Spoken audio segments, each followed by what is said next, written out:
pécheur tel que moi, et laisse merveiller d'amour.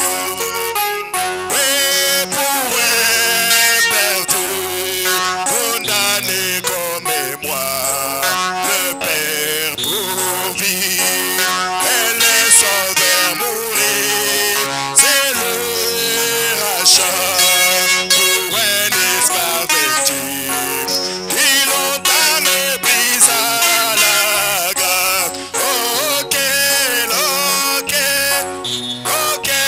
merveilleux amour. Oh,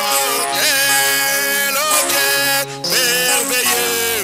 merveilleux amour que Dieu aima un pécheur tel que moi, et les émerveillés d'amour. Oui, et maintenant, à son cœur je suis fille, éduqué, je suis plus serviteur, le vagabond, battu mon tranquille, ses bras sont largement ouverts. Oh, quel merveilleux amour. Oh, quel merveilleux amour que Dieu aima un pécheur tel que moi, et laisse merveilleux amour. Mais tout joyeux bénissant le Seigneur, et chantons et célébrons ses louanges, adorons avec foi le Sauveur. Oh oui, nous joignons au céleste chant. Oui, gloire à Dieu, gloire à Dieu. Oh oui, gloire à Dieu. Oui, que ces chants dans les campings sont tous liés. Oui, gloire à Dieu. Oh oui, gloire à Dieu. Oui, que ces chants étendus sont. Chantons gloire à Dieu. Oh oui, gloire à, oui, que ces chants dans les étendus sont tous liés. Oui, gloire à Dieu, gloire à Dieu. Oh oui, que ces chants étendus sont tous liés. Oui, Dieu dans son incomparable amour. Oh oui, Dieu ciel envoya son Fils unique, et la terre et le ciel dans ces jours s'unissaient pour chanter ses gloires. Oui, gloire à Dieu. Oh oui, gloire à, oui, que ces chants établis en tout. Chantons gloire à Dieu. Oh oui, gloire à Dieu. Oui, que ces chants étendus en tout lieu. Oui, le châtiment qui produit la paix. Oui, Jésus-Christ l'a subi pour mon âme. Il voulait expier nos forfaits. Oh oui, amour sur les bois. Chantons gloire à Dieu.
Merci Seigneur Jésus-Christ pour la grâce.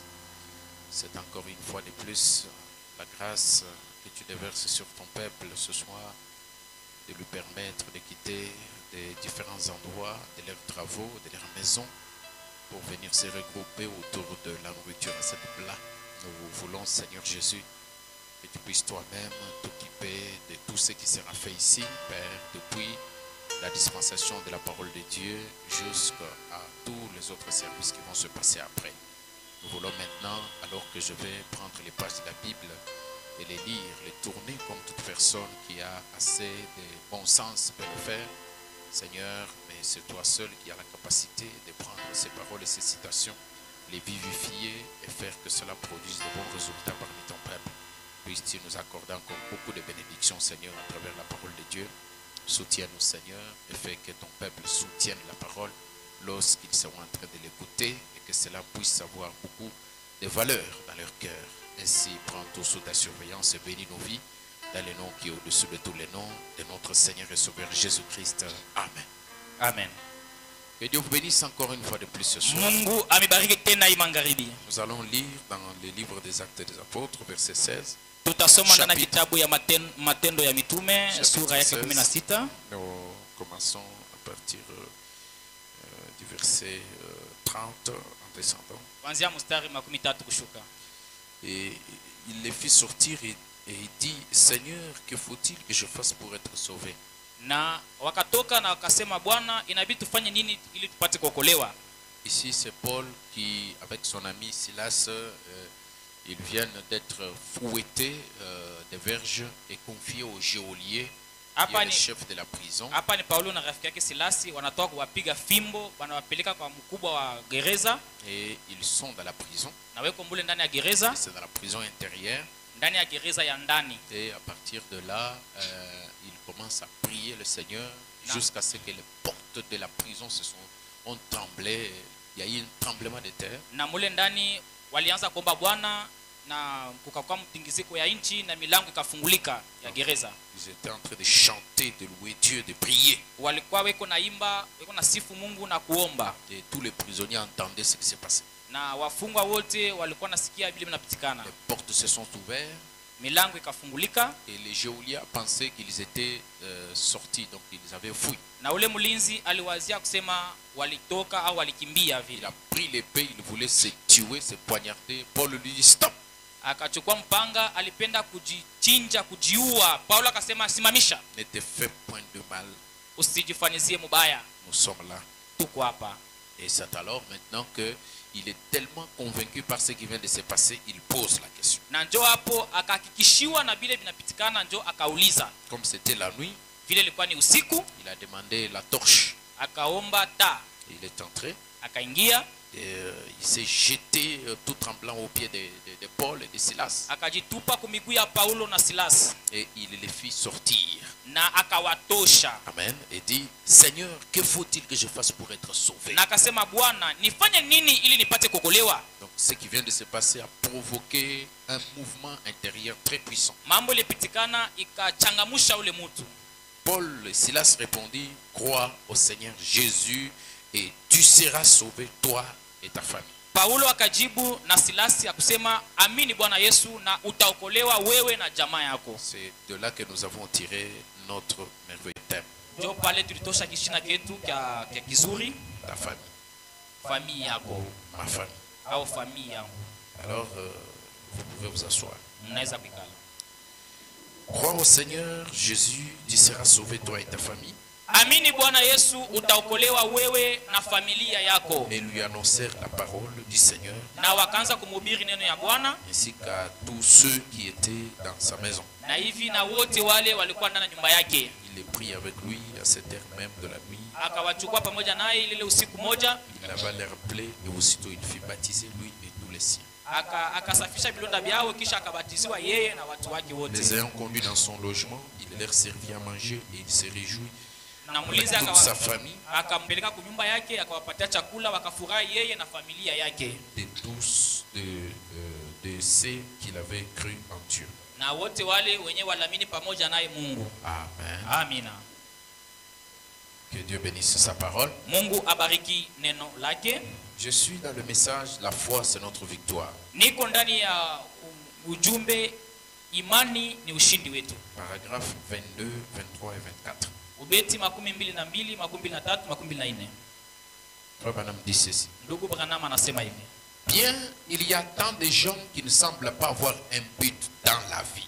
Kuko watu wengi ndani ya maisha hawana na kifukuzio. C'est par cette pensée que nous avons fini le dimanche. Ni kwa hiyo wazo yetu tulimalizia siku ya dimanche. Spécialement ce jour où nous vivons maintenant.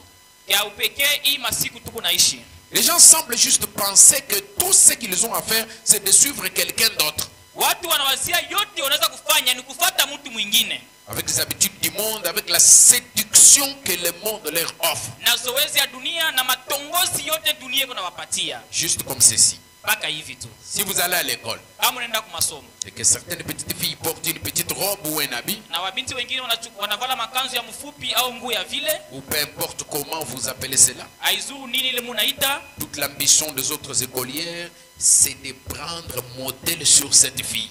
ni makazi ya wanafunzi wengine banamuke ni kuiga ule mwanamke mwingine. C'est l'âge de la concordance. Ni kizazi ya kufananisha marangi. Mais aussi et surtout l'âge de l'imitation. Tena ni kizazi ya kufatanisha. Dès qu'on voit une écolière s'habiller d'une certaine manière, tout le monde veut s'habiller de cette façon. Wakati wana binti moja kwa masomo anavala hivi, wote wanaanza kupenda wavale kama yeye. Dès qu'on voit une femme s'habiller avec une robe légère, tout le monde veut s'habiller comme ça. Wakati wana mwanamke anavala kanzu ya mwepesi, utaona wote wanapenda wavale vile. Certaines femmes voient y paraître à la télévision une certaine dame habillée d'une certaine façon. Wengine wataonesha ku television mwanamke kisha kuvala mwanamume moja fulani. Eh bien, leur ambition c'est de s'habiller et d'agir de la même manière. Na kifukuzio yao ni kuishi vile sawa ule mwanamke na kuvala paka sa yeye. Vous allez voir que ce que vous regardez beaucoup, ce que vous voyez, ce qui se présente beaucoup devant vos yeux, c'est là vous influence. Ça travaille votre caractère. Ile yenyewe inaonekanaka wakati yote umacho yako njoo yenyewe itavutia tabia yako. Alors, si c'est les choses que nous voyons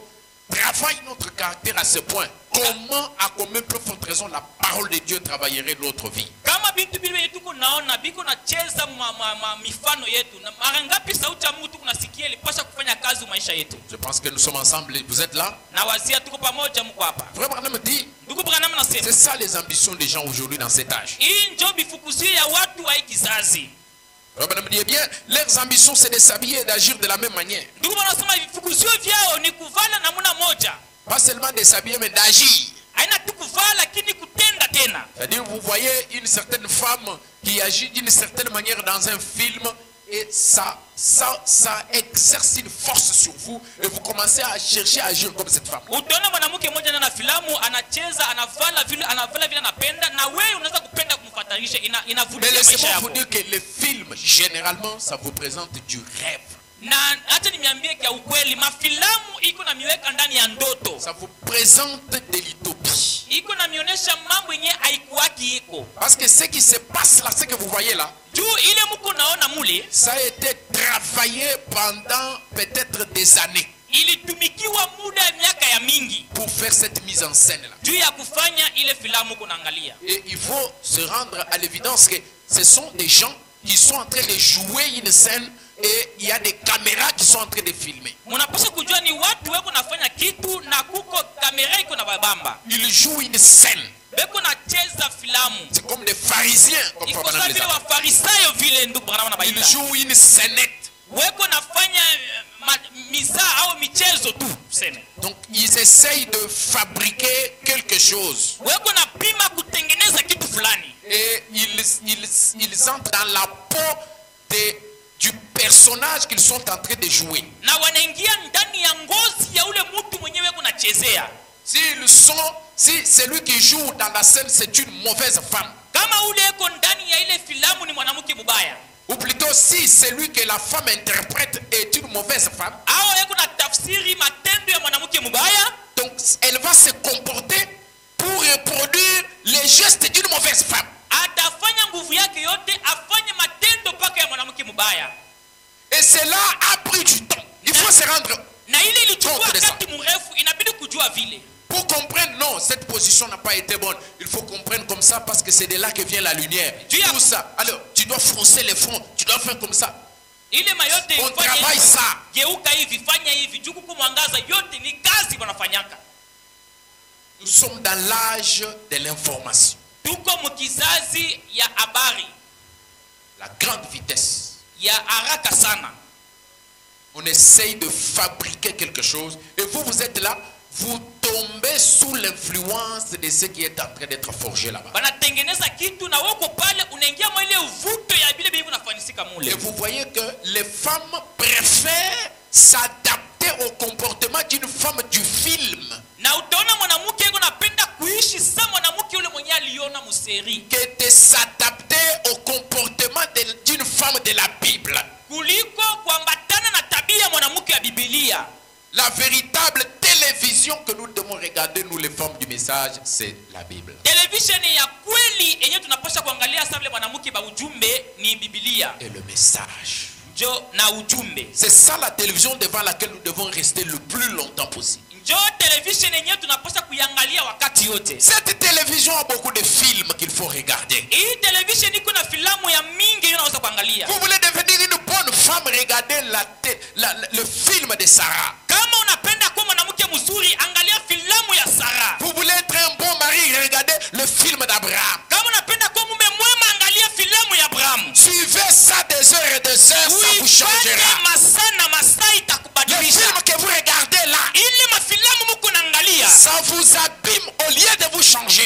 iko na miharibisha pahali ya kumitengeneza. Ça ne vous transformera jamais. Abata kugeuzaka kamwe. La seule chose qui a le pouvoir de la transformation, c'est la parole de Dieu. Kitu kiko na uwezo ya kubadilisha ni neno ya Mungu. Voilà la vraie télévision Angalia television ya kweli. devant laquelle on doit rester des heures et des heures. Mbele yayo unapaswa kubakia Ce masaa n'est na pas masaa. pour rien que Frère Branham dit, mais faites rentrer la Bible dans vos maisons. Haina bure ndugu Branham unasema ingizeni mabiblia manyumba yenu. Parce que c'est ça la vraie télévision. Kwani njo television ya Le kweli. vrai écran. Enye kuwa television ya kweli.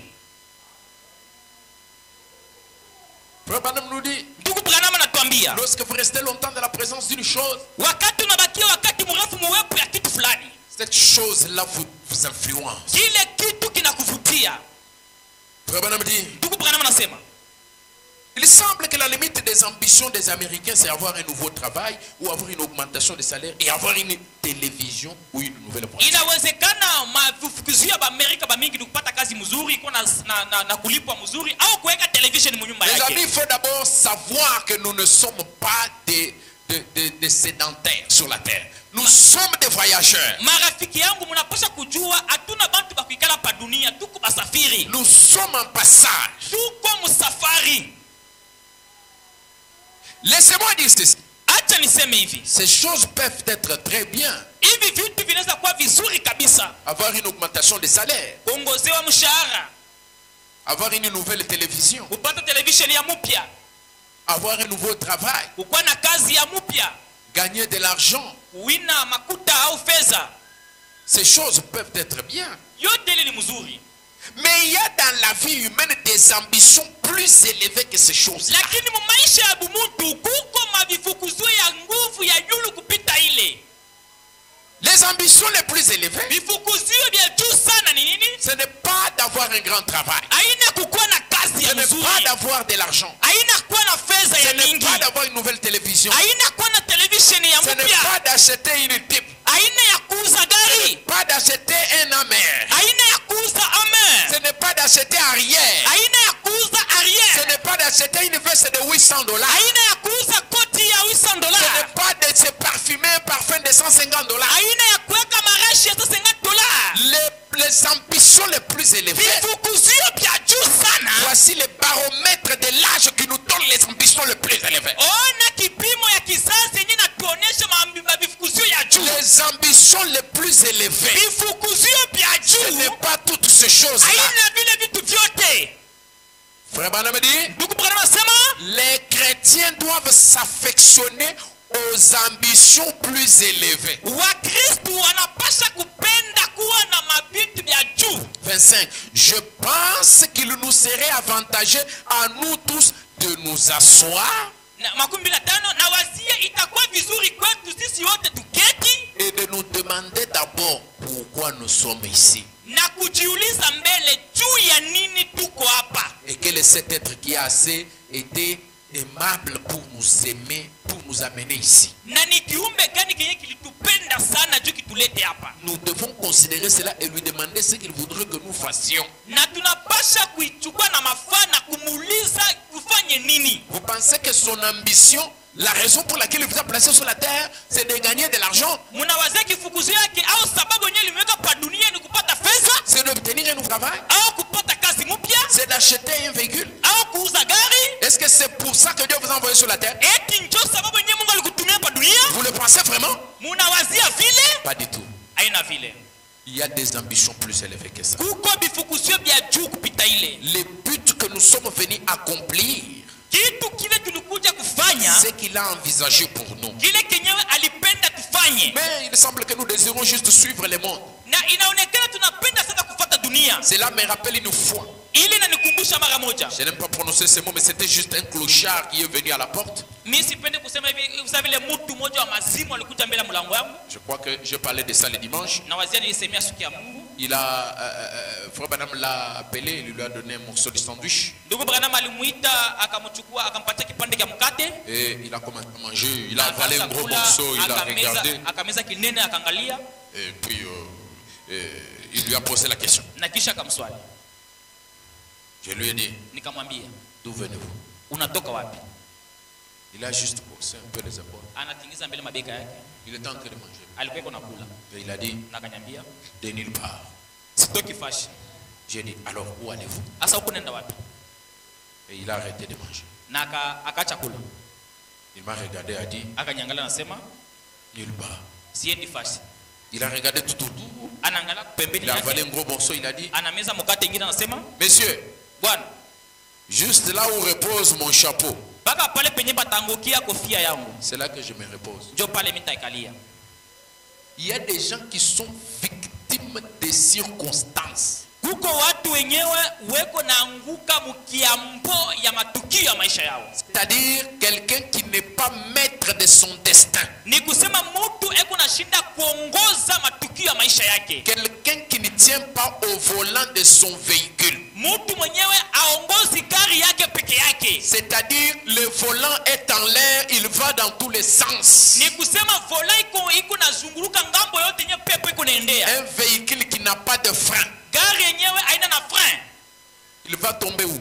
Itangukia wapi? Il va finir dans une falaise Itaishia mshimo ou dans un arbre. au kumuti. Et ce qui va s'en suivre, c'est quoi? C'est la mort. Na yenyewe itafuata nini? Ni lufu. Quelqu'un qui n'a pas de fixation, ni d'adresse. Mtu ana nafasi yenyewe utamkutia, ana na kwake. Il n'a pas de fixation, Ana nafasi yake yenyewe pas utamkutia. d'objectif, pas d'ambition. Il est... Ana na kifukuzio, ana na mawazo hata maisha yake yako mpaka vile. Mais quand nous arrivons aux ambitions, il faut savoir quelles ambitions. Na wakati tunafika mbifukuzio, ni bifukuzio vya je? Vraiment, me dit, Ndugu Branham anasema, messieurs, Bwana, j'ai dit, Nikasema. je comprends. naelewa. Depuis combien de temps faites-vous cela? Tangia wakati gani uko nafanya kitu kile? Oh, une vingtaine d'années ou plus. Kusha kama miaka zaidi ya 20 ans! makumi mbili ya miaka. Le temps est très précieux. Wakati iko ya maana sana. Le temps est très précieux. Wakati iko ya maana sana. 20 ans. Miaka makumi mbili. En train seulement de sillonner de lieu en lieu sans savoir où il va et d'où il vient. Eko paka nazunguka na panda na shuka bila kujua kule kunatoka na kule kunaenda. Aucune ambition pour améliorer sa condition. Hakuna hata wazo moja juu ya kubadilisha maisha yake. Instable. Mtu mwenyewe ana na msimamo. Vagabond. Kawayawaya. C'est pourquoi Njo kwa maana il faut racheter le temps. inabidi kufaidikia wakati. Ndugu Branham anasema 86% des conversions se font avant 21 ans. Kuamini kwa mingi sana inafanikaka mbele ya miaka 21. Le temps est très précieux. Wakati iko ya bei sana. Ce n'est pas que c'est impossible d'être converti après 21 ans. Haina kusema haiwezekani kuamini kisha miaka 21. Mais c'est rare. Lakini biko ya nguvu sana. J'ai compris pourquoi Frère Branham disait ça. Nielewa kile kinye ndugu Branham asemea vile. Parce que moi-même j'ai été converti à 15 ans. juu mimi mwenyewe niliamini na miaka 15. C'est là que j'ai vraiment pris la décision de suivre Christ. Ndio pale nilichukua mpango ya kufuata Kristo. Et quelque chose a commencé à se produire dans mon cœur. Na kitu kimoja kikaanza kutendeka maisha yangu. J'ai pris mon premier baptême. Nikachukua batizo yangu wa kwanza. Baptisé à Boya par Diacre Chikunga Élysée. Na batizwa kuboya kwa Diacre Chikunga Élysée. Dans le baptistère de Saint-Sept Tabernacle. Kule ku baptistère à 107 À Tabernacle. l'intérieur de l'église à Djibouti. Ndani ya kanisa J'ai été baptisé là-bas. nikabatiziwa Et mule. je suis devenu Samuel Wakuntempel. Na nikakuwa Samuel juu ya kwanza kuikala mule Il y mwekala. avait tellement l'amour de Dieu dans mon cœur. Mulikuwa kabisa mapendo ya Mungu ndani ya moyo wangu. Je me suis mis à la recherche de quelque chose. Nilijiweka kwanza kutafuta kitu fulani. Une soif incommensurable s'est créée dans mon cœur. Kiu kimoja kenye sijui kwenye kilianzia La kiliingia na première moyo fois wangu. que j'ai foulé la montagne, ce n'était personne qui m'avait amené là-bas. Mara ya kwanza yangu kupanda kumlima hakuna mtu alinipeleka hako. Je suis allé moi-même à la recherche d'un lieu désertique où je pouvais chercher la face de Dieu. Nilienda kutafuta fasi ya jangwa yenye tena kuomba Mungu. J'ai commencé à entraîner les jeunes de mon âge qui étaient dans mon environnement. Nikaanza kusaidia wabijana ba kipimo yangu balikuwa kando kando yangu. Certains d'entre eux sont déjà loin. Wengine basha kwa mafasi nyingine ya mbali. Mais de là, Lakini kuanzia pale c'était une ligne droite. ilikuwa ni barabara ya kunyoroka. Amen. Amina. Et c'était à 15 ans. Na ilikuwa miaka 15. Frère Branham dit, Ndugu Branham anasema. dans le message vient sur moi, paragraphe 44. Ndani ya ujumbe kuja nifuate ubeti 14. Savez-vous quoi? Mnajua nini? 86% des conversions à Jésus-Christ se font avant l'âge de 21 ans. Asilimia 86 ya kuamini ndani ya Yesu Kristo inafanikaka mbele ya miaka 21. Dans mon cas, à moi, c'était à 15 ans.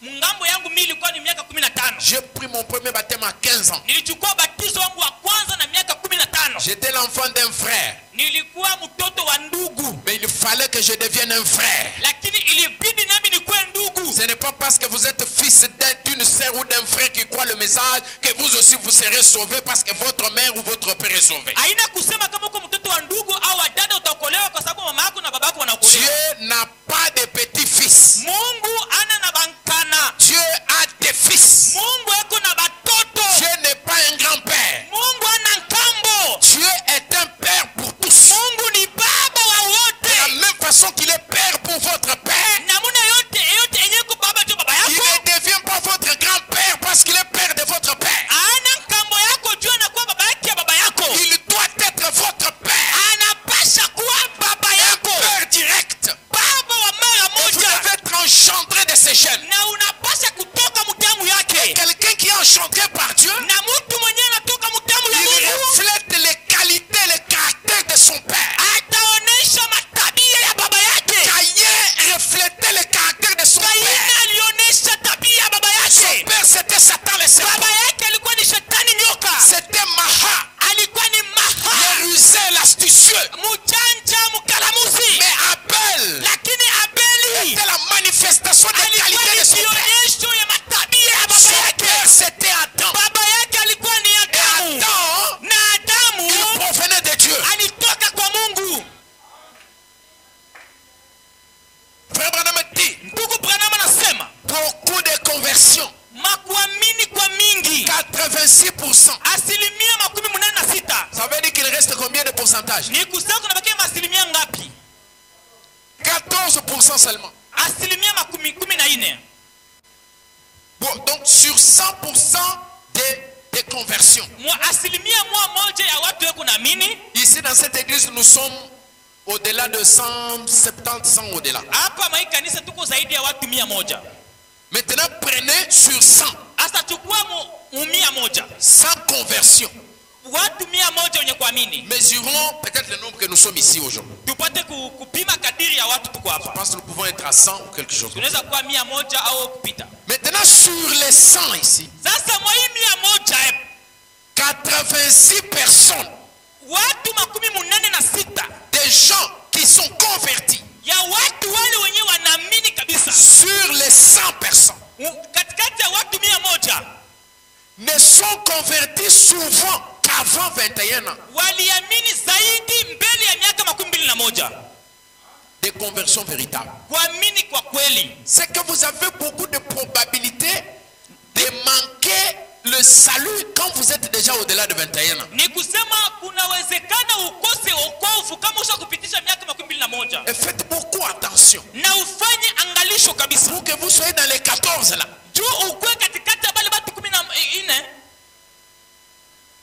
Branham dit, Ndio maana nasema les statistiques le prouvent. hesabu inaonesha vile 86% de ceux qui viennent à Christ, ils viennent avant leur 21 ans. asilimia 86 wenyewe kwa Kristo wako nakuja mbele ya miaka 21. La déclaration est encore plus forte. Iko tena ya nguvu. Passé cet âge-là, Kupitisha ile miaka on devient plus enraciné tunakuwa benye kuota mizizi ou ancré dans ses habitudes. au benye kukwama kabisa matabia yabo. C'est pourquoi Ndio kwa maana vous devez vous former quand vous êtes encore jeune. unapasha kujitengeneza wakati yenyewe kingaliki kijana. Qui ont moins de 21 ans ou 21 ans ici? Banani beko na miaka 21 au chini ya 21. Levez la main. Nyangule mkono. 1, 2, 1 2 3, 4, 5, 5 6 6, 8 7, 8. Et vous allez voir que c'est presque le même pourcentage ici. On fait seulement les calculs des gens qui sont ici. na utaona njo itakuwa hesabu moja moja kama tunafanya. Bon, en fait, on n'est pas sûr s'ils sont sauvés ou pas. Na hatujui kama washakokolewa. Mais c'est à cet âge que vous devez vous forger. Lakini ni mwa ile miaka yuko nayo ndio unapasha kujichora au Parce que vous allez vous ancrer dans certaines habitudes juu utaenda kukwama matabia moja fulani qui on va chasser un démon aujourd'hui. enyewe batafukuza pepo moja leo, Demain soir, on revient pour chasser le même démon. kesho magharibi wanarudia kufukuza Parce qu'il a déjà pris des racines. kwa sababu isha kuota mizizi. Si à cet âge que tu es, Kama mwa ile miaka uko nayo tu commences avec l'esprit de colportage. unaanza na roho ya bujanja Un esprit de comment? Non, colportage. Kubeba mambo kwenda kuyi. unaanza mambo ya Peleka kule. kupeleka mambo ya Kwenda kutembea na mambo. tu marches avec les problèmes des gens. Ce démon-là va s'ancrer en toi. Ile mpepo ile itajama ndani yako. Ça sera un grand travail pour les déraciner. Itakuwa ni kazi ya nguvu juu kumtosha. Maintenant, pour ceux qui ont déjà dépassé cet âge-là, Asa kwa mwe benye musha kupitisha ile miaka ile. levez la main. Munyangule mikono. Bali basha kupitisha miaka 21. Très bien. Baissez la main. Mushushi. Parmi vous qui êtes au-dessus de 21 ans, Katikati yenu mwe benye munapita miaka 21. qui sont déjà convertis, Banani bale basha kuamini tu bya kweli. levez la main. Nyangula tu mkono. Kama musha kuamini tu bya kweli. Conversion. Ne trompez pas. Hapana kulanda. Très bien. Baissez la main. Munaweza kushusha mkono. Parmi ceux qui sont au-dessus de 21 ans, Bale benyewe est-ce que tu peux tourner un peu pour que les... ugeuze mbele. Qui y ont déjà eu l'expérience du baptême du Saint-Esprit? Mwe benyewe muko na miaka 21 kupanda. Nani mwenye asha kuonja Roho Mtakatifu ya kweli? Levez la main. Nyangula mkono. L'expérience Onjo ya kweli kabisa kabisa. Bengine banashusha. Il y a quelques doutes. Oui. Si kuna nyalosha kuna nasikia. Voilà. Je suis fier de vous. Que Dieu vous bénisse. Mungu amibariki. Vous au moins vous êtes bien. Mweye lenu na mpemba yenu. Alors vous autres là, Sasa mwe pengine écoutez la suite pour vous. sikia mambo na mifata. Passé cet âge-là, Kupitisha ile kipimo on devient enraciné ou ancré dans ses habitudes. tunakuwa matabia yetu. Oh, bien Japo sûr, vizuri c'est possible. inawezekana. Bwana Anasema certains viennent à 70, wengine wanakuja miaka 17, 80 ans. miaka 18, Mais lakini c'est très rare. iko ya kubalula na bilole. Je ne vous ferme pas la porte. Branham vient d'ouvrir une petite brèche. Lancez-vous par cette brèche-là. Muingilie hata pale mulango yenye Branham anaifungulia. C'est possible Inawezekana d'être sauvé, ya kuokolewa, d'être converti. ya kuamini kabisa. Mais c'est rare. Lakini biko vya nguvu sana. Soyez parmi les rares. Ukwe katikati ya bale ba kupatikana kwa nguvu.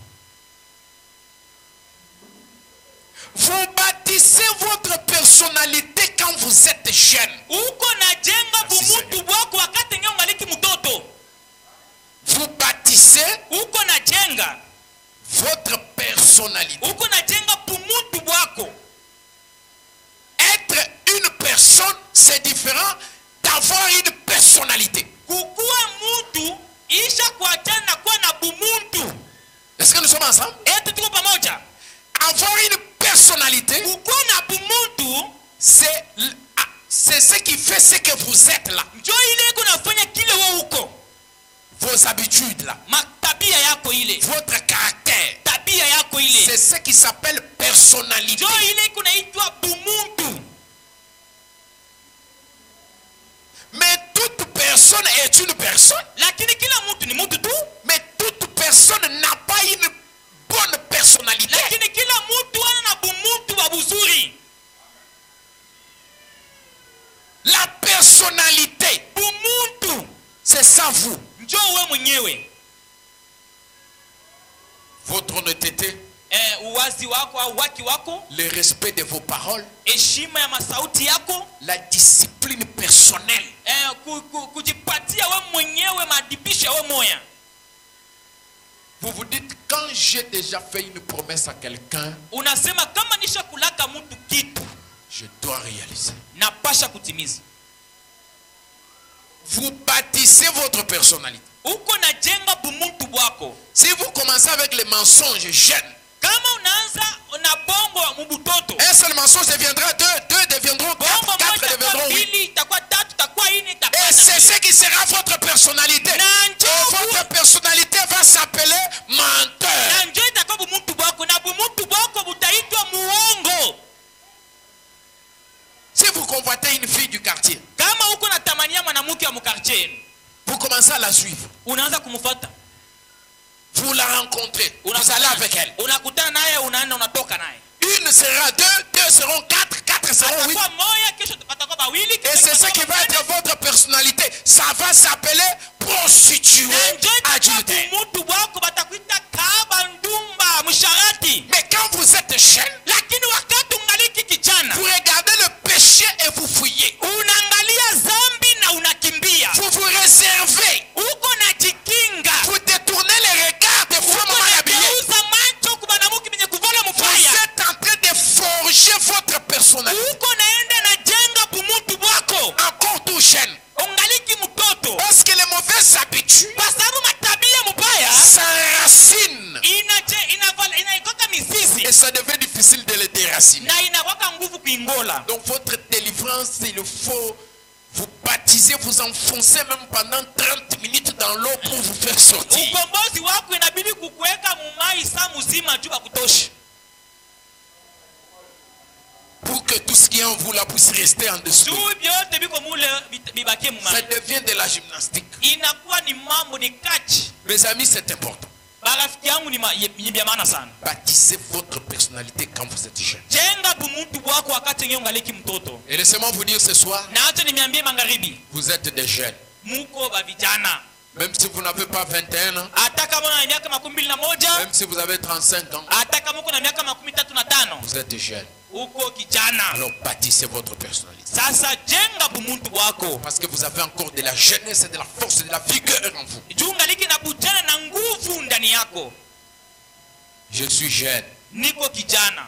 Tu es jeune. Uko kijana. Alléluia. Haleluya. Frère Manamani, Ndugu panasema, vous fixez vos objectifs. uko naweka mipango yako. Ce que vous projetez de faire. Kile kenyuko natarajia Et kufanya. ce que vous essayez d'accomplir dans la vie. Na kile kenyuko napenda ufanye mu maisha yako. Vous y réfléchissez. Unaanza kuwaza Et en y réfléchissant, na mkuiwaza, écoutez l'enseignant de la parole comment il dit. sikia mwalimu aneno vile anasema. Naturellement, votre pensée, Mukimwili mawazo yako, la chose qui se forme dans votre pensée est inspirée par quelque chose d'inconnu kitu kinyiki unafanyika mawazo yako inatokea mu kitu kinyaki kijulikane. qui domine votre pensée. Enye iko natawala mawazo yako. Donc, même les ambitions là, Hata bile bifukuzio bile. les objectifs là, Mabifukuzio mashaba. ça doit être une inspiration. Inapasha kuwa uvuto moja fulani. Quelque chose d'inconnu vous inspire. Kitu kimoja kenye akijulikani kinakuvutia. Je vais être telle personne. Napenda nikuwe mtu wa Je hivi veux être une personne qui respecte ses paroles. napenda nikuwe mtu mwenye kunaheshimia masauti yake. Quand je dis $100, Wakati nasema $100 je vais donner la semaine prochaine. tapeleka juma ijayo, Et tu respectes Na tu fais tout pour que unaheshimia. ce qui est sorti de ta bouche puisse être respecté. unafanya nguvu yako ile yenye ilitoka mkinywa chako uiheshimishe. Ce n'est pas $100. Haina $100. Les gens voient que tel. Watu wasema oh fulani anasema Et puis $100. après que le frère. Kisha ndugu, Mais ça fait déjà des semaines. sasa inakuwa juma mbili. Frère, tu ne vois pas que les problèmes, Les affaires ne marchent pas. wao nasema nafungusha motari muvili. Tu commences à donner beaucoup de problèmes. Unaanza kuleta Mais si tu as une personne, si tu as une personnalité, lakini kama uko na bumuntu il faut faire tout pour que ce que tu as dit s'accomplisse. inabidi kufanya yote juu ya kile kenye ulilaka kifanike. Moi, quand je dis à quelqu'un, Wakati minaambia mtu je vais te donner $50, takupatia $50, je fais le tout pour que tafanya nguvu yangu ya kusema la date que je lui ai fixée là ile tarehe nilimtaia puisse être un peu éloignée par rapport à mes calculs. ikuwe mbali sana kufatana na mahesabu yangu.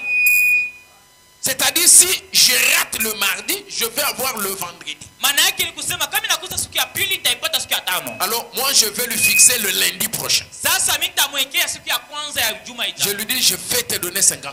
Namwambia takupatia $50. Et je fais le tout pour que je puisse exécuter ce que je dis là. Na nitafanya nguvu yangu yote Comme je l'ai dit là. vile nilisema. C'est ça la personnalité. Njoo bumuntu. Est-ce que nous sommes ensemble? Ete tuko pamoja. C'est ça la personnalité. Njoo bumuntu. C'est ce qui fera que nous soyons une famille de personnes respectables. Njoo yenye itafaa tukue familia ya watu wenye kujiheshimia. Pas des gens légers. Hapana bantu ba ovyo On voit ovyo. que quand vous commencez à parler comme ça, les gens disent, ah bon, on va Oh. peut-être. Muki wangu kama unaweza tu kusema bantu wanza kusema tutaangalia mbele. Je vais donner autant. Utaleta watasema Mais est-ce que toi tu vas donner? wewe utaleta kabisa. Bon. Bon, Voyons, hein, peut-être que. tuone sasa ingine Mungu anaweza kumuingia hapa na leta. Vous n'avez plus de poids. Hauna tena na L'homme, c'est sa parole. mtu ni neno yake. Tout comme Dieu, Paka vile Mungu il est sa parole. ni neno yake. Toi aussi, tu es ton logos. Na wewe uko neno yako. Ce qui sort de ta bouche Kile kiko natoka mkinywa kyako doit être respecté. unapaswa kuiheshimia. C'est-à-dire, Maana yake les jours où il y a un problème, siku ile yenye kuko mambo, quand tu te tiens là, kama unafika pale tu dis aux gens, unaambia bantu je vais faire telle chose. tafanya kitu fulani, Les gens tremblent parce qu'ils savent que tu vas le faire. bantu banatetemeka, banajua sema utakifanya. Ce n'est pas, je vais faire telle chose. Haina kusema tafanya kitu fulani, On commence à entendre des excuses. banaanza kuona unaanza kuleta masababu Toujours. mpaka vile. Il peut arriver que tu puisses avoir des perturbations. Inawezekana unakosa unashinda. Mais quand tu prononces la parole, d'abord toi-même tu prononces une parole que tu ne crois pas. Hasa kama unataya neno, wewe mwenyewe unataya kile kinyo uamini. Tu dis, je vais donner $20. Unasema taleta $20. Oh, je vais donner Taleta $20. Tu ne sais même pas haujui kama utaipata. comment les autres vont croire dans ce que tu dis. Bantu bengine batamini je mkile kenye unasema. Il faut se discipliner soi-même. Inabidi kujadibisha wewe mwenyewe. Quelqu'un est avec moi? Uko mtu pamoja nami? Branham dit, Branham vous anasema commencez par réfléchir. unaanza mbele na mafikara Et puis votre pensée, na kisha mawazo yako, votre réflexion mafikara est yako inspirée par quelque chose d'inconnu inavutiwa na kitu kimoja kenye akionekani, qui domine votre pensée. enyewe iko na tawala mawazo yako. Et là, une fois que cela est envahi par votre, que cela envahit votre pensée, Na pale wakati yenye inaingia kabisa mawazo yako, alors vous prononcez la chose, sasa unatamka kitu déclarez que vous allez le faire. na kusema ya kwamba utakifanya, Ensuite, vos ambitions vous poussent à l'action. na kisha mashaba yako inakutuma uingie mukazi. Ne faites pas que prononcer, Hapana tu kusema, mais agissez. lakini tenda. Travaillez pour l'accomplissement de ce que vous avez prononcé.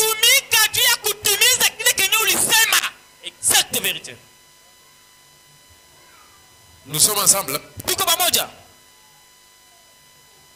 Branham aimait encore d'autres chiffres. Branham alipenda tena manamba ingine. Branham dit Branham anasema 98%. asilimia 96 L'environnement donne à l'enfant 98% et bien tourné. mazingira inapachaka mtoto vitu asilimia 96. Tout ça, nous avons pris ça à partir du temps. Ile yote tunachukua mu C'est de là que nous sommes partis. wakati ndio mule tu. Sans ambition. Hakuna kifukuzio. Les temps passent. Wakati kunapita. Vous êtes en train de vieillir. Huku nenda nazeeka. Branham dit, Branham anasema dépasser cet âge-là, à 25 ans, la mort commence à s'installer en vous. kupitisha ile kipimo mu miaka 25 lufu lunaingia ndani yako. Plus vous mangez, Zaidi huko nakula, plus vous vieillissez. zaidi huko nazeeka. Vous remplissez le verre. Huko najaza kilauli. Normalement, dans l'état normal, le verre est en train de monter. L'eau est en train de monter dans le verre. Wakati ya kawaida maji unapanda ndani kilauli. Mais quand vous arrivez à 25 ans, Lakini kama unafika miaka 25, plus vous remplissez le verre, zaidi huko najaza kilauli, plus il commence à se vider. zaidi huko napunguka. C'est quoi? Ni nini? Un trou. Ni tundu. C'est quoi? Ni nini? La mort s'est installée. Lufu lusha kuingia. Alors profitez du temps quand vous en avez encore la possibilité. Sasa faidikia wakati ungaliki na nguvu. Je répète, profitez du temps quand vous en avez encore la possibilité. Ufaidikie wakati yenye fadhili ngali mbele yako. Branham dit, Branham anasema l'enfant a 98% des chances de bien tourner s'il est dans un bon environnement. mtoto atafaidikia na bitu asilimia 96 kama yuko mazingira Et mzuri. l'environnement là, c'est nous les parents qui devons créer l'environnement pour nos enfants. Na mazingira ni sisi wazazi tunapaswa kutia watoto wetu mazingira mzuri. Est-ce que la famille Agapo est en train de m'écouter bien? Eti familia agapao iko nanifuata mzuri. Enseignez vos enfants à être honnêtes. Mufundishe watoto yenu bakwe nasema vitu vya kunyoloka. Moi, en tant que papa, j'enseigne à mes enfants d'être honnêtes. Mie sa vile muzazi nafundisha watoto yangu vitu vya kunyoloka. Vous êtes mes enfants, n'est-ce pas? Muko watoto yangu ena vile. Enseignez-la à être honnête. Kufundisha mtoto akuwe mwenye kunyoloka. Même à l'école, Hata kumasomo. de ne pas tricher. Ashaanze kuibia. Branham dit ça dans l'influence des nôtres. Branham anasema ile muvuto ya mwingine Du 13 octobre 62 pour ceux qui notent. ya 13 Octobre 1962. Branham dit, Branham anasema paragraphe 38. ubeti 38. Oh, votre famille est ce que vous êtes. Oh, familia yako iko kile kenyewe uko. Vous élevez votre enfant au milieu d'un certain entourage. Uko na komesha mtoto yako mazingira moja fulani. Il a 90% de chances en plus pour lui de bien tourner. Eko na bahati asilimia 90 ya kutembea mzuri. Que si vous l'avez élevé de la mauvaise manière. Na paka vile kama ungemkomalisha mwari mubaya. Donc déjà 90% des chances sont données à un enfant qui est bien éduqué et qui vit dans un bon environnement. Asilimia 90 ya bahati inapatiwa mtoto ule mwenyewe anakomea mazingira mzuri. Instruis l'enfant selon la voie qu'il doit suivre et quand il sera vieux, il ne s'en détournera pas. Fundisha mtoto munjia yenye anapaswa kufuata wakati atakomea hata kupotoka. Soyez bien élevés. Ukomee mzuri. Enseignez vos enfants à bien agir, Fundisha mtoto yako atende vizuri. à être honnête. Akuwe kunyoloka.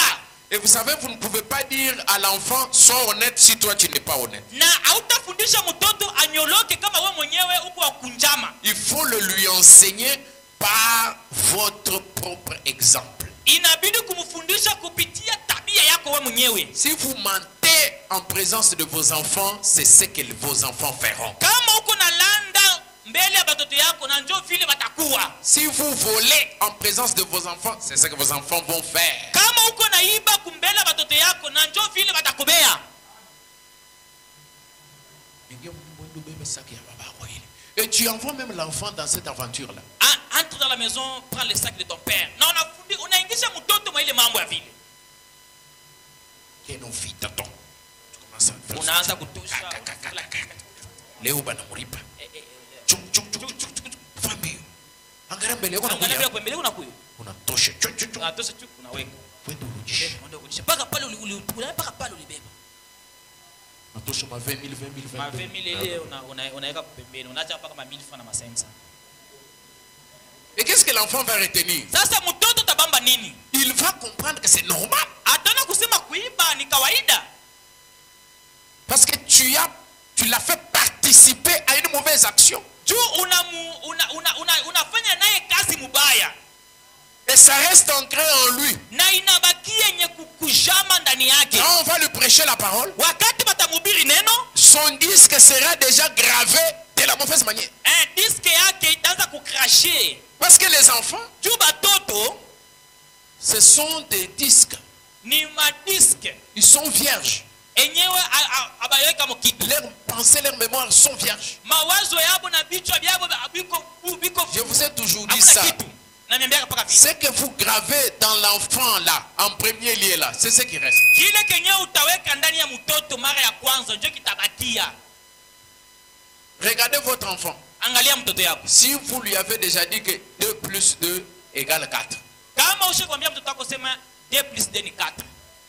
Voyez l'oncle qui vient à la maison, il dit 2 plus 2 égale 3. Angalia muyomba na kunyuma nasema 2 plus 2 ni 3. Fils, 2 plus 2 égale combien? Mtoto 2 plus 2 ni ngapi? Égale 4. Ni 4. Non, c'est Hapana ni égale 3. Ni 3. Non. Hapana. Égale 4. Ni 4. Non, c'est 3 mon Hapana, fils. ni tatu. Ce qu'on t'a enseigné là, c'est mauvais. Ili walikufundisha ni vya bongo. Non. Hapana. Nous, on nous a enseigné que c'est égal 4. C'est fini, il a retenu ça. Inabakia.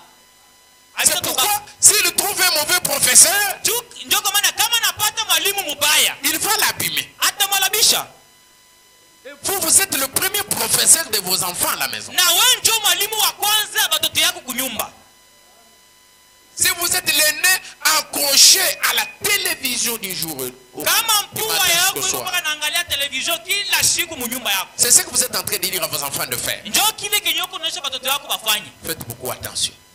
Mufanye angalisho sana. Et qu'est-ce que vous regardez même à cette télévision-là? Na kule ku television yenye uko naangalia ku. C'est ce que vos enfants vont commencer à aimer. Ndio Vous kile kenye créez l'amour de ce qui est là-bas dans vos cœurs, dans les cœurs des enfants. Utajenga mapendo yako mumioyo ya watoto yako. Mais si Lakini kama vous vous levez à 12 heures, unalamuka 12 heures, vous vous agenouillez, unapika magoti, vous arrêtez les travaux, unaacha makazi, vous allez dans la chambre, vous commencez à prier. unaenda mchumba À haute voix. na sauti ya nguvu. C'est important de prier à haute voix. Iko ya maana sana kuomba na sauti ya nguvu. Parce que vous êtes en train de faire entrer vos enfants dans une école. Juu uko nenda naangisha watoto yako mu masomo. Si quand vous priez, vous êtes toujours. Kama wakati uko naomba upaka Regardez votre enfant quand il va prier. utaangalia mtoto yako wakati uko naomba. Il va. Atakopa Amen. Qu'est-ce qu'il a prié? anaomba nini? C'est important de prier à haute voix. Iko ya maana kuomba na sauti ya nguvu. La Bible dit, la lumière, vous devez l'exposer. Biblia inasema nuru unapaswa kuiweka nafasi ya wazi. C'est un matériel didactique avec lequel vous enseignez vos enfants à prier quand vous priez à haute voix. Ni vyombo vya kufundisha na watoto wakati nyuko unafundisha watoto wako mkuomba na sauti ya nguvu. Faites-les devant eux. Uifanye mbele yabo. Qu'ils entendent vos paroles. Basikie masauti yako. Les premières paroles de la prière que j'ai fait dans ma vie, je les ai tirées de la bouche de ma mère. Masauti ya kwanza ya maombi nilifanya maisha yangu nilitosha mkinywa ya mama yangu. Et c'est ça qui m'a aidé. Na njoo ile ilinisaidia. Je commence par là. Naanzia pale. Regardez ces garçons-là. Angalia ule kijana ule. Qui dans l'église, Yeye mwenyewe mkanisa. on dit à tout le monde prions. Anazambia watu wote muombe. L'enfant qui se tire commence à citer l'alphabet. Anasimama pale anaanza A B C D B B B. Il dit A, B, A B C. C D. Le gars qui dit qu'est-ce qu'il ne va pas. Jack anasema ni mambo Après gani? qu'il te dit là à l'enfant. Kisha kanisa anambia mtoto. Que se passe-t-il avec toi mon fils? Mambo gani napitikana na wewe mtoto yangu? Pendant que tout le monde priait, toi tu faisais que c'était A, B, C, D, F, G, Wakati H, I, J, yenyewe K, L, M, ulikuwa N, P, bangi Q, R, S, T, U, V, W, X, Y, Z. C'est quoi? Ni nini? Il dit, oh. Mes parents sont morts, j'étais encore très jeune. Très, Bazazi très jeune. yangu balikufa niko mtoto sana. Ils n'ont pas eu assez de temps pour m'enseigner comment prier parce que j'étais très jeune. hawakuwa na wakati mrefu ya kunifundisha maombi juu nilikuwa ningali mtoto kidogo. Mais je me souviens qu'ils avaient l'habitude de parler à quelqu'un d'invisible. Na nakumbuka balikuwa wanasumbulia na mtu mwenye Et aonekanake. ils disaient des choses Na balikuwa nasema bintu à ces dieux-là. kwa ule Mungu ule. Moi, je ne connais pas prier. Mimi sijui kuomba. Je ne sais pas quelles sont les paroles. Sijui maneno Il y ya kuambia a Mungu. ici même des grandes personnes qui ne savent pas prier. Kuko hapa hata bantu bakubwa bajui kuomba. Ils prient quand on est en masse là. Banaombaka wakati beko mubantu bamingi. Mais si son mari lui dit, Kama bwana yake anasema prie pour la nourriture, ombea chakula. il ne sait pas prier. Acha ni mambo. Je vous dis la vérité. Niambia ke vya kweli. Il y a des gens qui ne savent pas prier, des grandes personnes. Kuko bantu bakubwa benye abajui kuomba, bantu bakubwa. Il ne peut pas prier pendant qu'on l'écoute. Hawezi kuomba bantu benye bamushikie. Il ne sait pas le faire. Ajui kubifanya. S'il prie, Kama iko naomba, il entend seulement les pas de quelqu'un. anasikia tu mtu iko nakuya kule. Il commence à se gratter la tête. Anaanza kujikuna mkichwa. Il ne prie plus. Aombi tena. C'est quoi ça? Ni nini ile? Il n'a pas appris à prier. Aba kumufundisha kuomba. Apprenez à prier, frères et sœurs. Mujue kuomba wa ndugu na dada. Sachez prier même quand tout le monde vous écoute. Uweze na kuomba wakati nye bantu beko na kusikia. C'est pourquoi quand on choisit les gens qui doivent prier ici, Joko na wakati wa chakula bantu benye banapaswa kuomba hapa. on fait la sélection. Beko Vous voyez qu'on ne choisit pas tout le monde. unaona bachakula kimuntu Parce wote. que mtu mwingine atakuwa kutuletea muikombwa kale wanka yende kujifuga ici. Juu mwingine atatuletea hapa Mungu wa Musa wangamo. sawabe sunkama Mtu wa bimanchu bya minene. nyoka wakafunga biyombu. Nyoka wakule kukafuma biombu paka vile wanasema. Et on sera ébahi, Na hapa hivi itakuwa ni mambo ingine. déçu. Donc hakuna kia kusema tena. On sera en train d'écouter la prière en riant. Tutaanza kusikia maombi sasa tuko nafuata manseba. Imaginez-vous. Msikie sasa. Non mais c'est dommage. Apprenez à prier, frère. Mujue Apprenez à prier, kuomba sœur. ndugu, mujue kuomba dada. Et quand vous savez comment manipuler cette arme de la prière, Na wakati nyewe unajua kuongoza mzuri maombi, vous saurez influencer vos enfants. utajua kuonesha na watoto wenu lako. Parce que la prière, c'est l'expression de votre cœur. Tu maombi ni kusema binekwa ndani ya moyo wako. Alors, les premières paroles Sasa maneno ya que kwanza l'enfant doit avoir yenye mtoto anapaswa doivent kuwa nayo provenir de votre bouche, vous les inapasha parents. kutoka mkinywa kenu we bazazi. Il faut lui donner de la matière. Inabidi kumupatia Comme ça, mafundisho. quand lui aussi va grandir, Tu wakati na yeye atakomea, il saura s'exprimer du fond de son cœur. atajua kusema mambo ya ndani ya moyo wake Dieu va l'exaucer. na Mungu atamsikia. Alléluia. Haleluya. Vous priez à haute voix. Uko naomba na sauti ya nguvu Et l'enfant écoute. na mtoto nasikia. Il voit comment vous avez les mains. Anaona vile unyangula mikono. Mais s'il vous voit, Kama nakuona au moment de prier, wakati maombi où est la katou? unakuwa sa Muislamu. C'est comme ça que les enfants vont comme. Maintenant, à l'heure de prier là, Sasa wakati ya maombi, et ils vont penser qu'il faut faire wakati kwa en ayant la tête en bas comme ça. mkukunjamisha kichwa mpaka chini hivi. C'est ce qui fait qu'ils dorment. Njoo yenyewe inafanyaka mtu eko naomba ameacha kulala. La position de la prière, ça joue beaucoup. Ari msimamo ya maombi iko na kazi ya nguvu sana. La position de la prière. Msimamo wa maombi Ça peut jouer sur votre état d'esprit. inaweza kuingia mu ari yako ya roho. Vous pouvez avoir un état d'esprit fatigué. Unaweza kuwa roho yako isha kuchoka.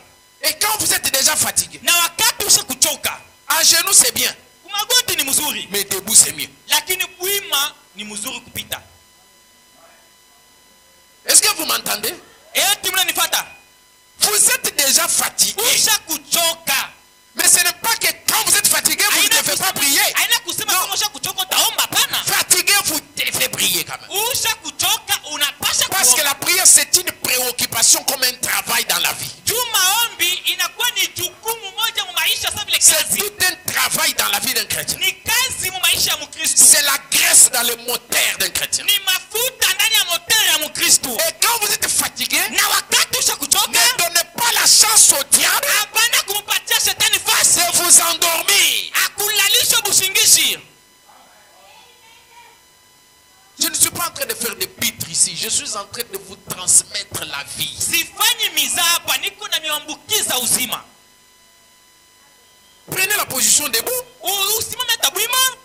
Mais vous êtes déjà fatigué. Lakini wewe ushakuchoka. Vous avez sommeil. Uko na busingi. Mais en tant que chrétien, vous devez prier. Na vile mkristo unapaswa kuomba. Vous allez à genoux. Unaenda kwa magoti. Vous mettez les mains sur la chaise. Vous allez commencer à rêver. Utaanza kulota. Vous allez commencer à répéter les mêmes mots. Utaanza pa kusemulula zambi wani. Zambi wani, zambi wani, zambi wani, zambi wani. Oui, il y a quelqu'un un jour, Kuko mtu mwingine fa shingine. il était un chauffeur, il a beaucoup travaillé ce jour-là, il n'avait pas de receveur. Alikuwa chauffeur ashiko na receveur ile shiku. Et toute la journée, il était là, Simsa. Na muyua yote alikuwa paka Sims. Sims. Bako janga. Bah oui, il Simsa. Sims bako janga. Bako Wanyanga. Bako janga. Bako Wanyanga. Bako janga. Toute la journée. Il arrive au moment de prière. Anafika wakati wa maombi. Oh. Anaenda magoti. Vous vous souvenez de l'histoire de Gédéon et les 300? Mnakumbuka hadithi ya Gedeon miaka 3? Oh. Il commence. Anaanza. Oh, Oh, Bwana Yesu. oh Seigneur. Oh, Bwana. Vraiment. Kabisa kabisa Bwana. Simsa. Sims. Bako Wanyanga. Bako.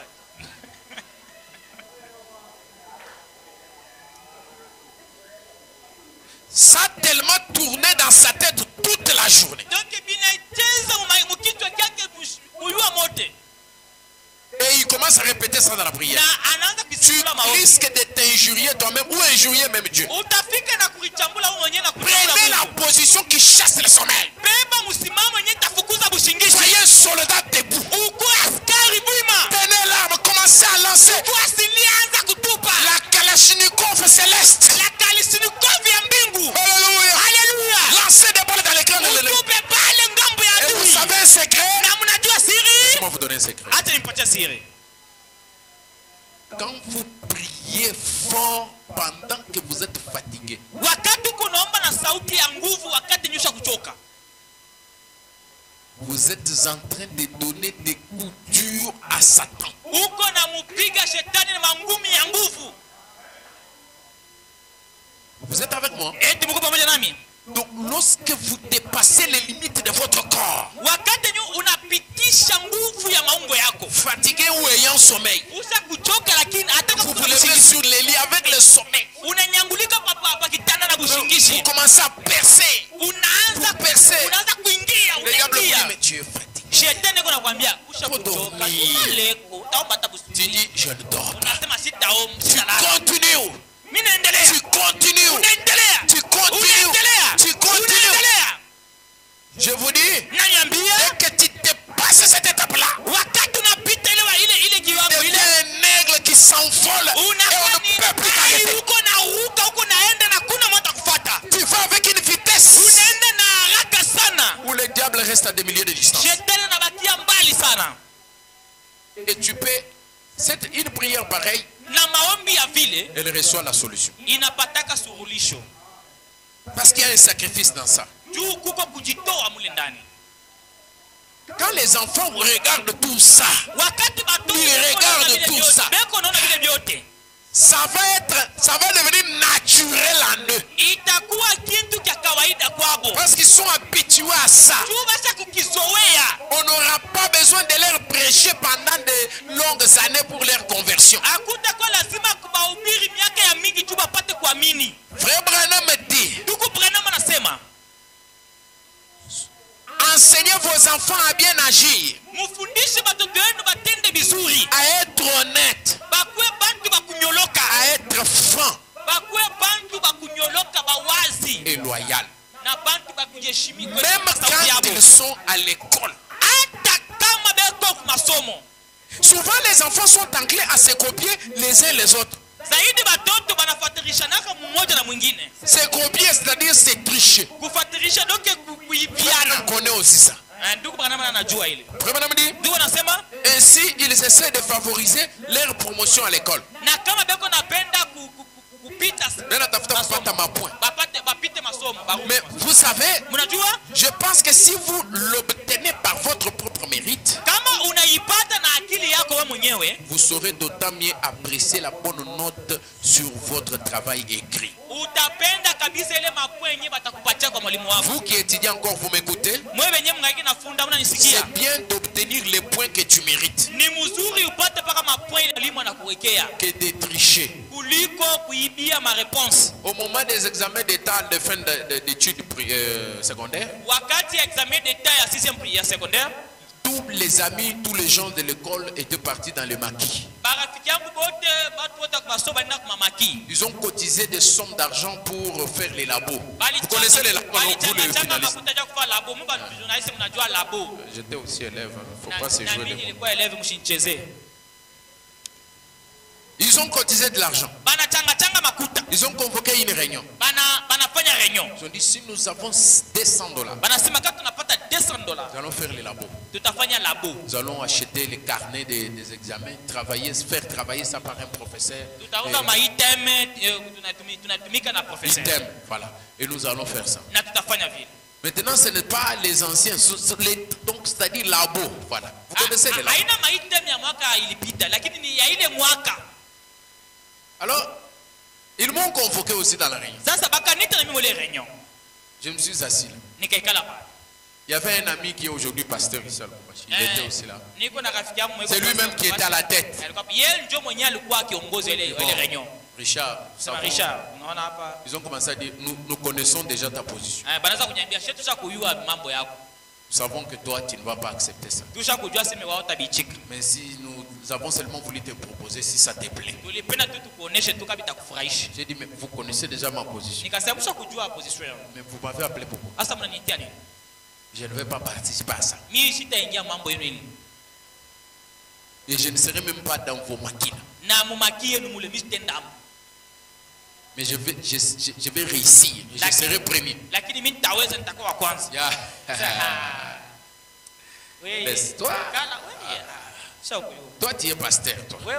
C'est comme ça qu'il. Donc, c'était une injure. Il m'injuriait pasteur. En d'autres termes, quelqu'un qui ne fait pas les choses que tout le monde fait. Pour le mouiller, voilà le terme du message.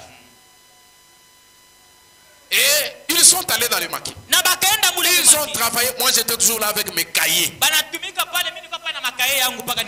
J'ai lu. J'ai retenu des pages dans la tête. J'ai fait des exercices. J'ai dit, Seigneur, je te fais confiance.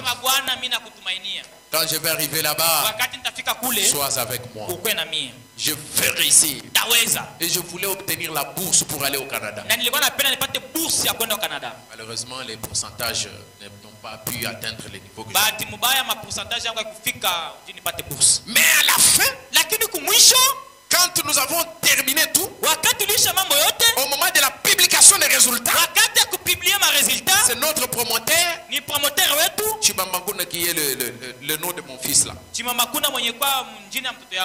Et les gens étaient là, ils sont venus me dire, oh, les résultats sont sortis, allons-y. Allons-y. C'est toi, ils ont commencé à me dire, c'est toi qui es premier. C'est toi qui es premier. La façon dont tu aimes Dieu.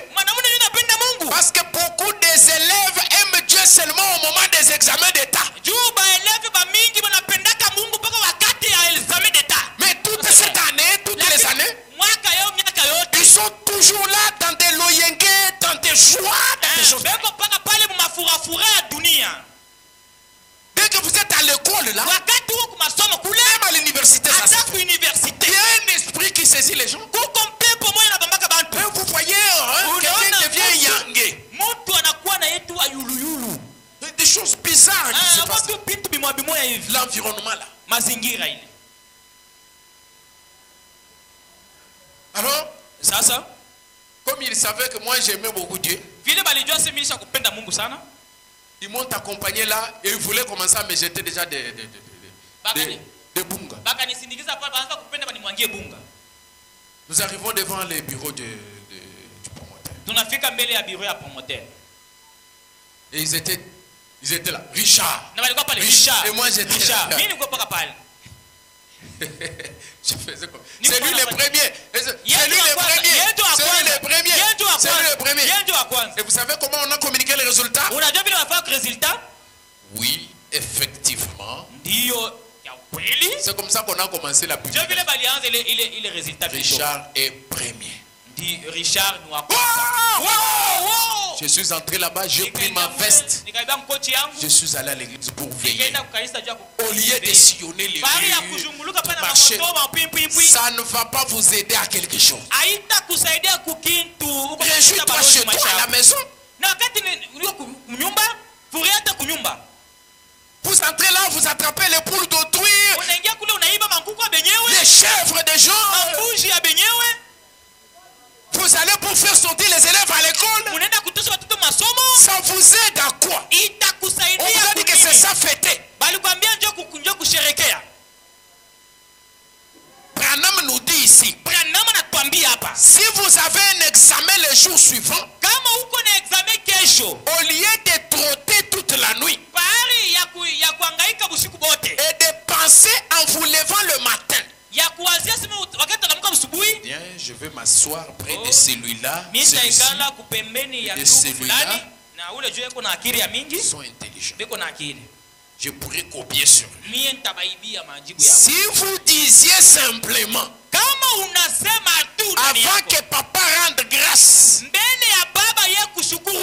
au petit déjeuner, vous dites à papa, papa, souviens-toi de moi aujourd'hui. J'ai un examen.